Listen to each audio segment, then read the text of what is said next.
Asante sana, Your Excellency the President of the Republic of Kenya, wajumbe wenzangu ambao mko hapa, waumini ambao wamekuja leo kwa sababu ya kusherehekea 11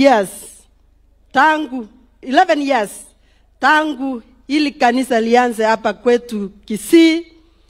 Siku ya leo hata mimi niko na furaha sana na kuambia congratulations Pastor Morwabe, asante sana kwa kazi mzuri ambao umefanyia watu wetu hapa Kisii, na pia ile kazi ambao umefanya na imeenea katika ulimwengu kote. Leo hii tuko na furaha na kusherehekea na wewe, na pia kukuambia asante kwa sababu ya network mzuri ambao uko nayo. Leo president wetu amekuja hapa kwa sababu ya urafiki wako. Huyu Morwabe wakati alikuwa ameanza kazi yake aliishi katika nyumba yangu. Hata nilimuona nikaona huyu lazima ataenda mbali na hii kazi yake ataifanya vizuri.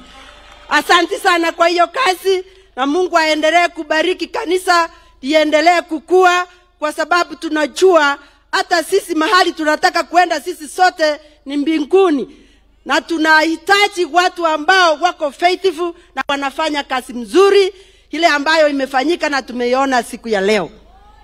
Your Excellency the President of the Republic of Kenya, mimi kama mama county wa Nyamira nataka nikushukuru sana kwa sababu tumeona ile kazi umefanya.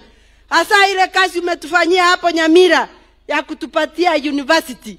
Nikuambie kwa ukweli watu wetu wamefurahia na wamesema next year wanakungoja hapo kuona vile unafungulia watoto wetu waanze kusoma.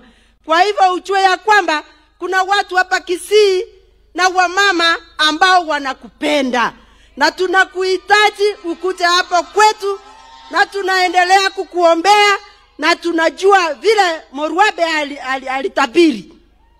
Akasema ya kwamba 2032 ndio utatuonyesha tutaenda mahali gani. Asante, sitaki kuongea mengi, mnajua leo ni siku ya Sabato na mimi ni Deacon wa kanisa langu, hatuongei siasa sana. Mungu awabariki, abariki president wetu, akienda ajue wa Kisii tunamhitaji. Asante sana. Asante sana.